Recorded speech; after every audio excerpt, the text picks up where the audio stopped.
Jake Morrison stared out at the endless black space through the bridge window. His ship, the Star Runner, moved quietly through the outer edge of known space. Behind him, his crew worked at their stations. The soft beeping of computers filled the air. "Commander, we're getting close to the Tau Ceti system," said his pilot. Danny Clark, the young man, had been with Jake for 3 years now. Like most humans in this part of space, Danny had never seen Earth. "Any signs of life?" Jake asked. He turned away from the window and walked to the main screen. "Picking up some weak signals," said Communications Officer Beth Williams. "Looks like there might be a small colony down there," Jake nodded. This was their job now.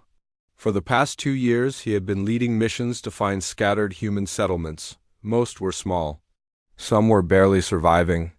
A few had grown into something bigger. All of them had one thing in common. They were alone. Dr. Amy Patterson looked up from her science station. "Jake, I'm reading some strange energy patterns from the 4th planet. It's not like anything we've seen before." "How strange?" Jake asked. Amy frowned at her screen. "The power output is huge. Way bigger than a normal colony should have. And the signature, it's definitely human technology, but it's been changed somehow." Jake felt a familiar tightness in his chest. Every time they found something new, it reminded him of how much humanity had been scattered.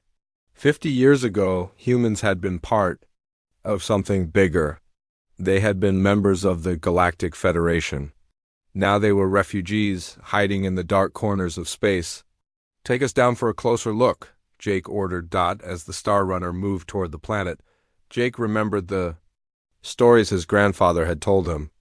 Stories about the time before the exile.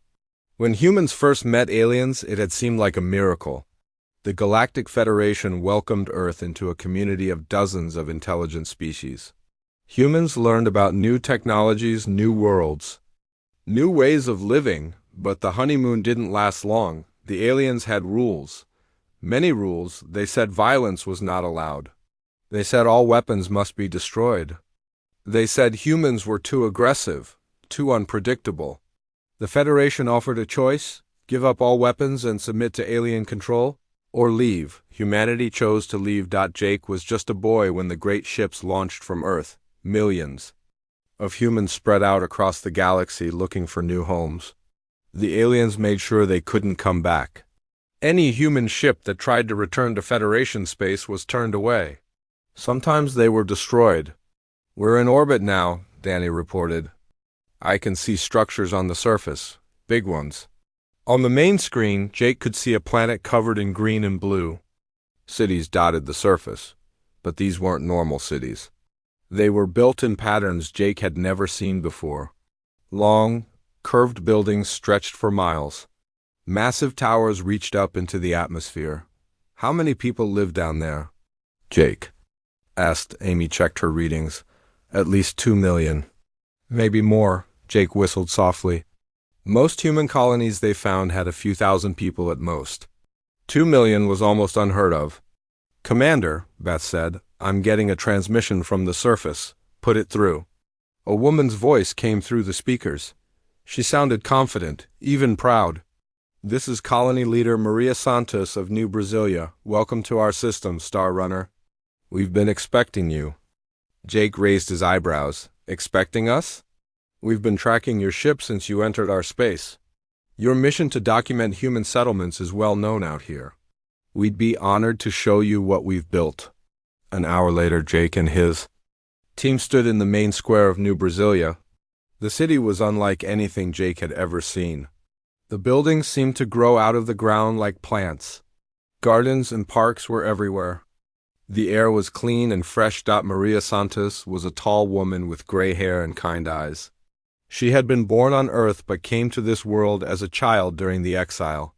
"We've been here for 47 years, she explained as she led them through the city. "When we first arrived, this planet was mostly desert. Now look at it." Amy was scanning everything with her instruments. "How did you terraform it so quickly?" "The Federation races usually take hundreds of years to change a planet like this." Maria smiled. "We didn't have hundreds of years. We had to learn fast or die. Necessity is a powerful teacher. They walked past a group of children playing in a park. Jake noticed they looked healthy and happy. These weren't the desperate refugees he sometimes found on other worlds. The Federation taught us that there was only one way to do things, Maria continued. Their way. But when you're cut off from all their technology, you have to find new ways. Better ways. Jake stopped walking. What do you mean, better ways? Maria led them to a viewing platform that looked out over the city. In the distance, Jake could see massive machines working in the fields, but they didn't look like any farming equipment he knew. Those machines, Maria said, can turn any rock, any dirt, any waste into whatever we need. Food, building materials, even complex electronics. We developed the technology ourselves after the exile. Amy's scanner was beeping wildly. Jake, these readings can't be right. The efficiency levels are off the charts. The aliens always told us that faster-than-light communication was impossible, Maria said. Too dangerous, they said. Too unpredictable. But we made it work 5 years ago. We can talk to other human colonies instantly, no matter how far away they are. Jake felt a chill run down his spine. How many other colonies do you talk to? 47 at last count. Maybe more by now. We're all connected, Commander Morrison. We share information, technology, resources. The exile didn't destroy us, it freed us. Before Jake could respond, his communicator beeped. It was Danny calling from the ship. Commander, you need to get back here right away. We're picking up something massive in the Kepler sector. The energy. Readings are enormous. Jake looked at Maria. She was smiling, but there was something in her eyes, a secret. What's in the Kepler sector? Jake asked. Maria's smile grew wider. The future, Commander, the future of humanity among the stars. Back. On the Star Runner, Jake stared at the readings on his screen. The energy signature from the Kepler sector was unlike anything he had ever seen. It was bigger than a space station. Bigger than a city, it was the size of a small moon. What could humans possibly be building that big? Amy wondered aloud. Jake didn't answer, but deep in his heart, he was starting to understand. The exile hadn't been the end of humanity's story in space. It had been the beginning of something new. Something the galaxy had never seen before, something that would change everything. Captain Lisa Chun had been chasing ghosts for 3 weeks. Her ship, the New Horizons, followed strange signals through empty star systems. Each time they got close, the signals would disappear. Each time they gave up and left, the signals would come back. Captain, I'm picking up another transmission, said her communications officer, Tony Martinez. Same pattern as before, but stronger this time. Lisa rubbed her tired eyes. She had been exploring the outer regions for 6 months now, mapping human settlements and checking on their progress. This was supposed to be a routine mission. But these mysterious signals were anything but routine. Where's it coming from? She asked the Vega system. But according to our charts, there's nothing there, no planets that can support life. Lisa's science officer, Dr. Kevin Adams, looked up from his station. Actually, Captain, there are 12 planets in that system. 3 of them are in the right zone for human life. But the Federation marked them as uninhabitable 50 years ago. Why? Lisa asked. Too much radiation from solar flares. The Federation said no species could survive there for more than a few months. Lisa thought about this. The Federation had been wrong about many things.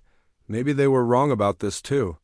Set a course for Vega. Let's see what's really out there. 2 days later, the New Horizons dropped out of faster-than-light travel at the edge of the Vega system.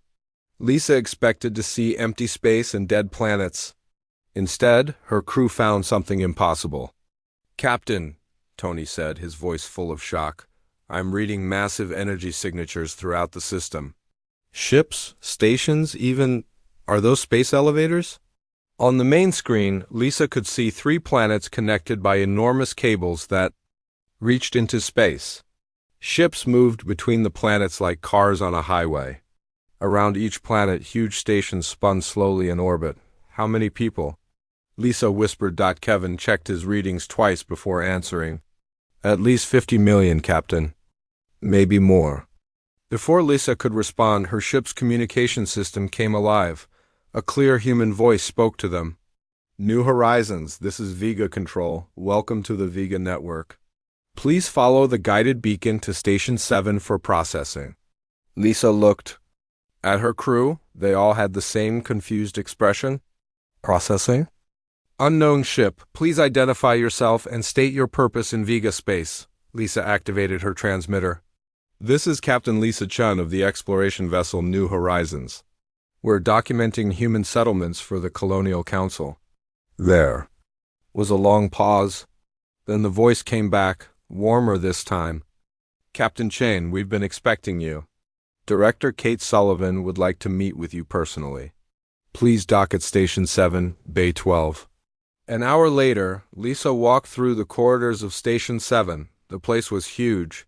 Thousands of people moved through wide hallways lined with shops, restaurants, and offices.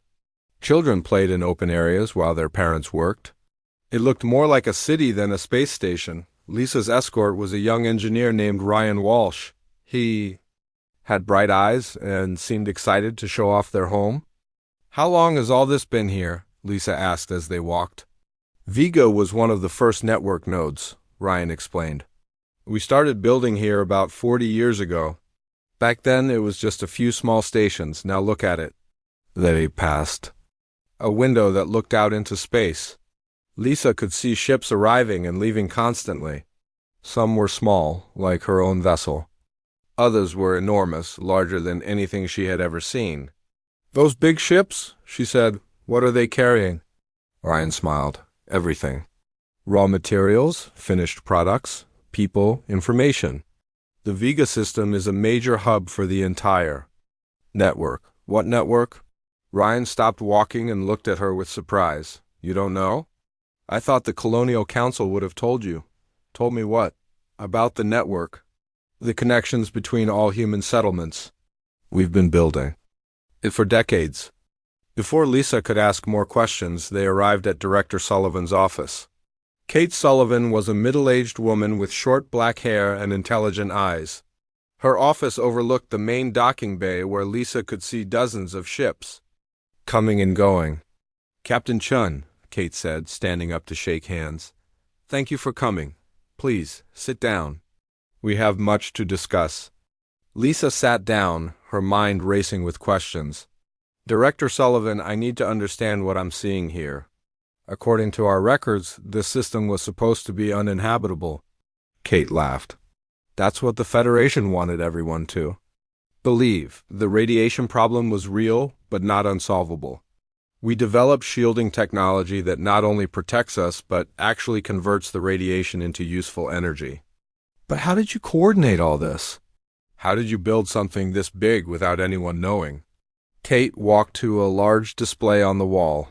With a touch, it showed a three-dimensional map of local space. Lisa gasped. Hundreds of star systems were connected by glowing lines. This is the network, Kate explained. Every line represents a communication link. We can talk to any human settlement instantly, no matter how far away. That's impossible, Lisa said. Faster-than-light communication doesn't work over long distances. The Federation said it was impossible, Kate agreed. But they were wrong about many things. When you're fighting for survival, you find ways to do the impossible. Ryan stepped forward. Captain, may I show you something? He activated a small device on his wrist. The display changed to show detailed technical drawings. This is our communication system, he said. We use quantum entanglement paired with dimensional folding. The Federation never tried this because they thought it was too dangerous. Lisa studied the drawings. She was a good pilot, not a scientist, but even she could see this was advanced technology. How does it work? We create matched pairs of quantum particles and place them in different locations, Ryan explained. When one particle changes, its partner changes instantly, no matter how far apart they are. We use this to send information. The Federation spent thousands of years believing this was impossible, Kate added. But humans had only been trying for 50 years. We didn't know it was supposed to be impossible, so we made it work. Lisa felt dizzy. How many systems are connected? Over 300 active nodes, Kate said. More coming online every month. We share everything through the network. Technology, resources, people, ideas. When one colony makes a breakthrough, every colony benefits. But why keep it secret? Kate's expression grew serious, because the Federation is still out there. If they knew what we had accomplished, they might decide we were too dangerous to leave alone. Lisa thought about Jake Morrison's recent reports. He had found evidence of amazing technology on several worlds. She had assumed each colony was working alone. The big construction in the Kepler sector, she said. That's part of this too, isn't it? Kate and Ryan exchanged glances. That's a special project, Kate said carefully. Something we've been working on for a very long time. What kind of project? The kind that will change everything, Ryan said quietly. Captain, what would you say if I told you that humans don't have to live on planets anymore? Before Lisa could answer, an alarm sounded softly through the station. Kate checked the display on her desk. We have visitors, she said. 3 Federation scout ships just entered the outer edge of our space. Lisa felt her heart race. Will they detect the network? Kate smiled, but there was worry in her eyes. Not yet. We have ways of hiding. But Captain Chen, I think it's time you learned the whole truth about what humanity has been building out here. What truth? The truth that will shock the galaxy, Kate said. The truth that we're not refugees anymore. We're something new, something the galaxy has never seen before. Through the window, Lisa could see the enormous ships moving through space around Vega. For the first time, she began to understand that these weren't just settlements. They were something much bigger, something that would change the balance of power in the galaxy forever, and the Federation didn't even know it existed. Admiral Ben Rodriguez stood on the observation deck of the command station, looking out at the most incredible sight in human history. Floating in space before him was Terra Nova, humanity's first nomad world. It was the size of Earth's moon, but it was alive with cities, forests, and oceans. Final systems check complete, Admiral, reported his aide, Commander Paul Carter. All green lights across the board. Ben nodded, but his eyes never left the massive structure. After 20 years of planning and 10 years of building, humanity's greatest project was almost ready. Terra Nova wasn't just a ship or a space station. It was a world that could move between stars, carrying 2 million people and everything they needed to survive. How are the power systems? Ben asked. Dr. Foster reports the controlled black hole is stable and producing energy at 112% of expected levels. Ben smiled. Only humans would build something that worked better than planned. The heart of Terra Nova was a tiny black hole, smaller than a marble, but containing the mass of a small mountain. The energy it produced could power a dozen planets. Doctor? Megan Foster approached from behind. She was the chief scientist for the Nomad project, and Ben trusted her more than anyone else in the fleet. Her team had solved problems that the galaxy's greatest minds said were impossible. Ben, we need to talk, Megan said quietly. I've been getting reports from the outer sensors. We have company. Ben turned away from the window. What kind of company? Alex Parker's intelligence team has detected alien scout ships. At least 6 different species, all probing the edges of our space. They're being careful, but they're definitely watching us. Ben felt a familiar tightness in his stomach. The aliens had left humanity alone for 50 years. If they were coming back now, it meant they had noticed something. How much do they know? He asked. Not much yet, Megan replied. But the energy signature from Terra Nova is huge. They can't miss it. And when we activate the spacefold drive for the first time, the whole galaxy will know. Ben finished. They walked together toward the main laboratory where Terra Nova's most advanced systems were being tested. Along the way, they passed thousands of workers putting finishing touches on humanity's masterpiece. Engineers, scientists, farmers, teachers, families with children. All of them would be among the first humans to live on a world that traveled between stars. Megan, explain it to me one more time, Ben said. How does a world move through space? Megan's eyes lit up. She loved talking about the technology. Terra Nova isn't really one structure. It's thousands of connected parts that work together. The main body contains the black hole power source and the spacefold generator. Around that, we have living sections with cities, farms, factories, everything people need. They entered the laboratory where a scale model of Terra Nova rotated slowly. The model showed how the different sections fit together like puzzle pieces. The outer shell protects everything inside, Megan continued. It can absorb energy from stars, collect matter from space, even survive flying through a gas giant's atmosphere. The whole structure can repair itself using nanomachines, and it can make more of itself? Given enough time and raw materials, yes. Terra Nova can build a sister ship or 2 sister ships, or 10. Ben studied the model carefully. Each section was the size of a large city. Together they formed something that was part ship, part world, part factory. It was unlike anything that had ever existed. The aliens are going to panic when they see this, he said. Probably, Megan agreed. Their whole civilization is based on staying in one place. Planets, moons, space stations that orbit stars, they've never imagined anything like Terra Nova. Young technician approached them. Dr. Foster, we're ready for the final test of the ecosystem integration. Megan smiled. This is the part I'm most proud of. She told Ben. They followed the technician to a viewing area that looked into Terra Nova's agricultural section. Through the clear walls, Ben could see forests, lakes, and farmland stretching to the horizon. Birds flew through the air, fish swam in streams. It looked exactly like Earth. The entire ecosystem is contained and balanced, Megan explained. Plants produce oxygen, animals provide fertilizer. Water is recycled continuously. We can feed 2 million people without ever needing outside supplies. What about when the population grows? Terra Nova can expand. We add new sections as needed. In theory, there's no limit to how big it can get. Ben was amazed. Humanity had built a world that could grow, travel, and sustain itself indefinitely. It was the ultimate expression of human independence.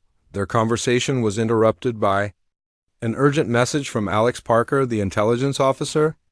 Admiral, please report to the command center immediately. We have a situation. 10 minutes later, Ben stood in the command center looking at a display that showed local space. Red dots marked the positions of alien ships. There were more than he had expected. 12 Federation scout ships, Alex reported. They're maintaining distance, but they're definitely watching us. And, Admiral, they're not just scouts anymore.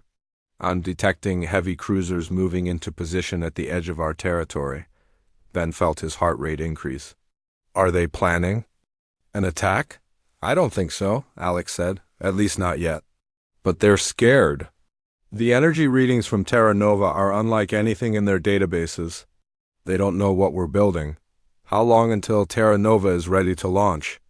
Ben asked. Megan checked her schedule. 48 hours. Maybe 36 if we skip some of the final tests. And the second Nomad world, Freedom's Dawn, will be ready in 6 months. Unity Station in 18 months? After that, we can launch one every year. Ben made his decision. We launched Terra Nova on schedule. No delays, no changes. It's time the galaxy learned what humanity has become.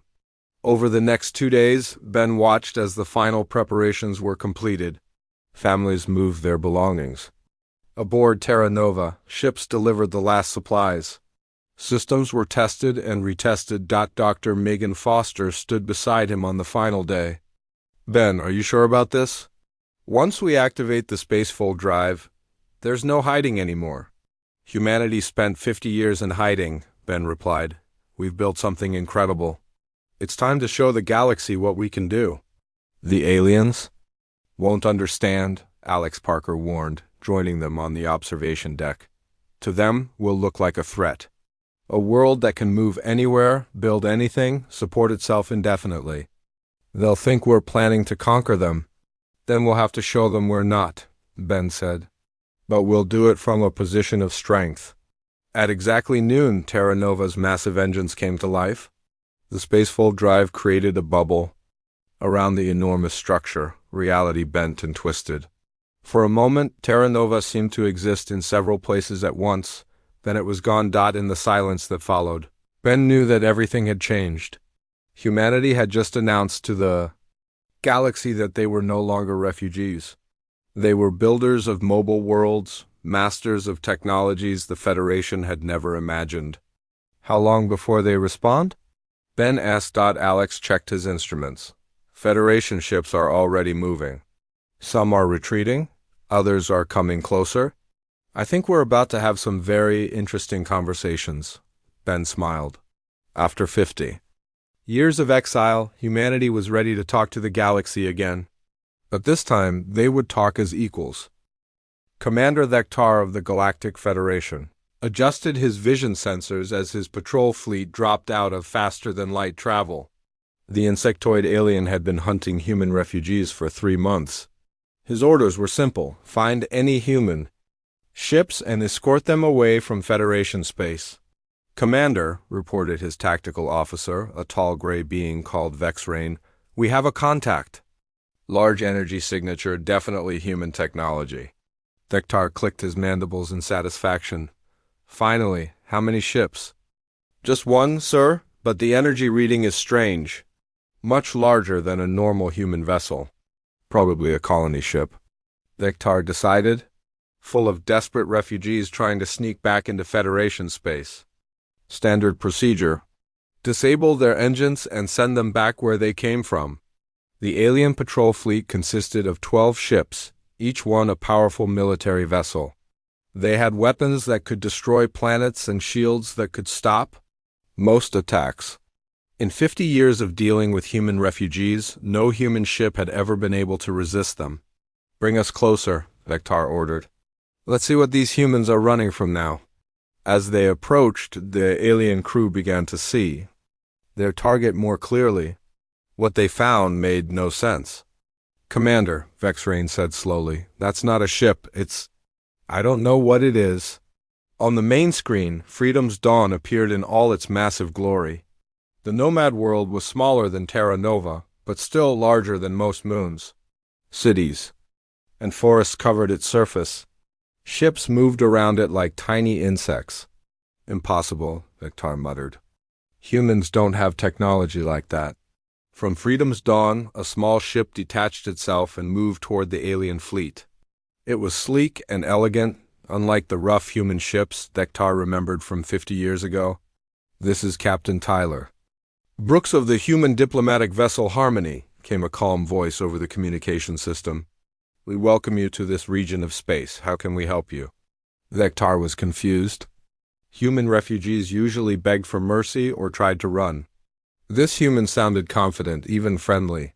This is Commander Thektar of the Federation Security Force, he replied.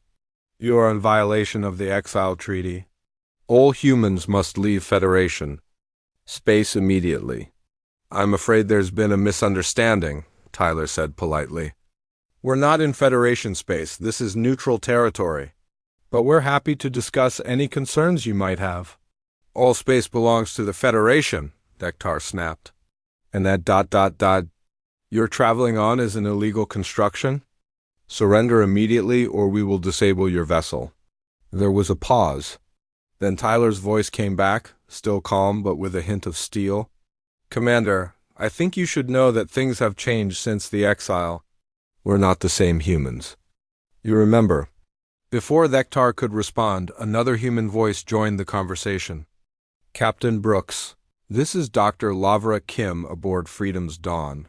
Perhaps our visitors would like a demonstration of our current capabilities. What kind of demonstration? Tyler asked. Something educational, Lavra replied. Suddenly, every screen on Thektar's ship went blank. Then they filled with information. Technical diagrams, energy readings, scientific data. All of it was far beyond anything in Federation databases. What is this? Vexrain whispered. Laura's voice continued calmly. We're showing you some of our recent advances. The power source you're detecting is a controlled black hole. The propulsion system allows us to fold space around our world. The manufacturing systems can create anything we need from basic matter. Vectar stared at the data streaming across his screens. This is impossible. Humans don't have this knowledge. We didn't 50 years ago, Lavar agreed. But Exiled taught us many things. When you can't buy technology from others, you have to invent it yourself. Enough, Vectar growled. He turned to his weapons officer. Charge all plasma cannons. Target that small ship. We'll capture these humans and study their technology. Sir, the weapons officer reported, our targeting systems aren't working. We can't lock onto the human ship. What do you mean? It's like the ship isn't completely in our dimension. Our sensors show it's there, but our weapons can't find it. Tyler's voice came through again. Commander, I really don't think you want to start a fight. We've come a long way since you last saw us. Vectar's anger overcame his caution. All ships, open fire. Destroy that abomination. 12 Federation warships unleashed their most powerful weapons at Freedom's dawn. Plasma bolts, particle beams, and fusion torpedoes lit up space like fireworks. None of them reached their target. A shimmering barrier appeared around the nomad world, absorbing every attack. The massive structure didn't even shake. Impossible, Vectar breathed. Our turn, Tyler said quietly. What happened next shocked the Federation fleet beyond words. Beams of pure energy reached out from Freedom's dawn, but they didn't destroy the alien ships.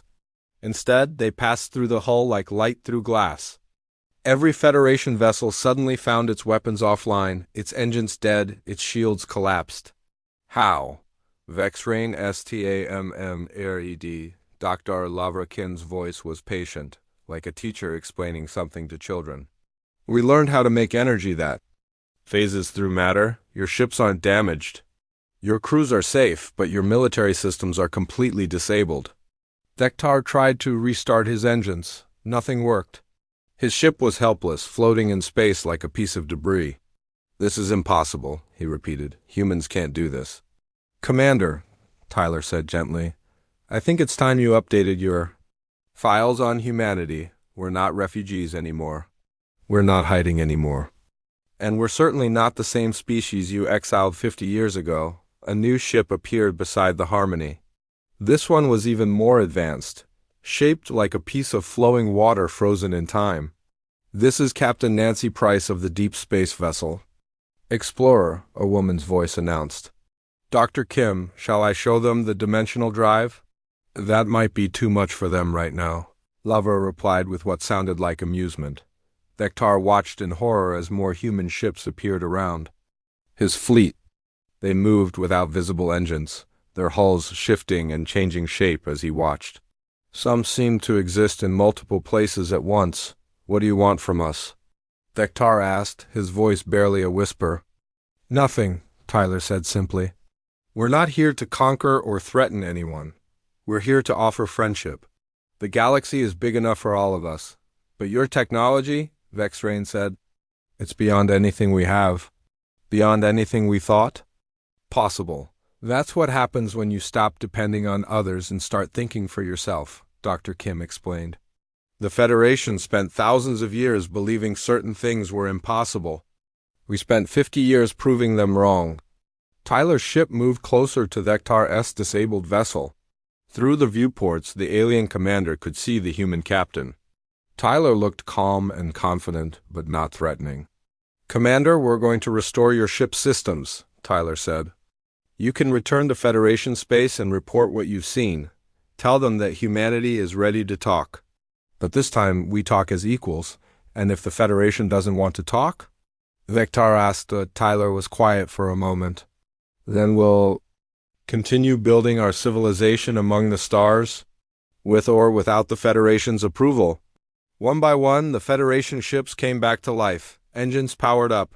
Weapon systems came online, but none of the alien crews moved to attack. They had seen enough.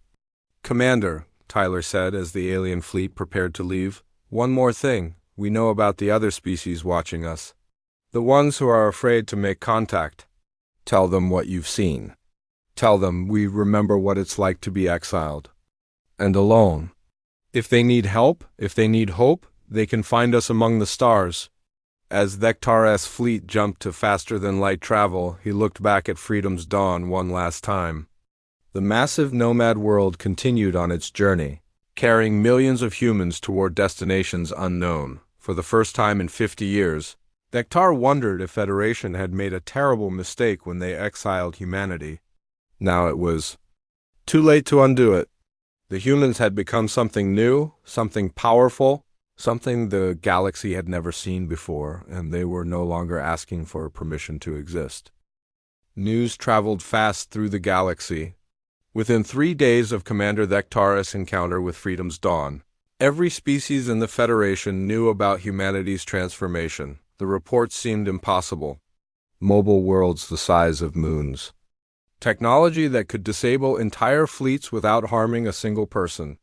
Humans who spoke as equals rather than begging for mercy. President Ashley Morgan stood on the bridge of New Earth, humanity's flagship nomad world. She was preparing for the most important speech in human history.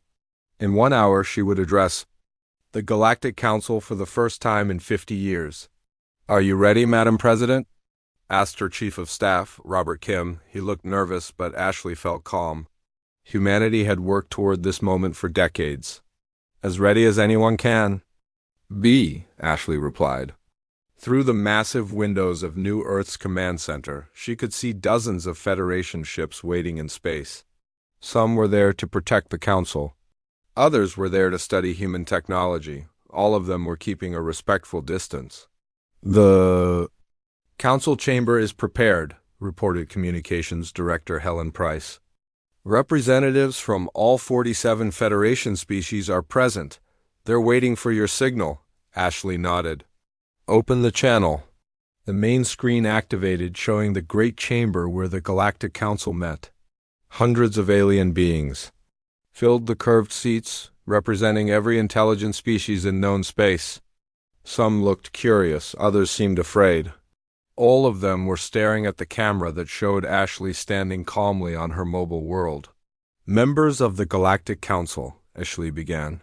"I am President Ashley Morgan, speaking for the human colonies. 50 years ago, you asked us to leave Federation space. Today, I come to discuss the future."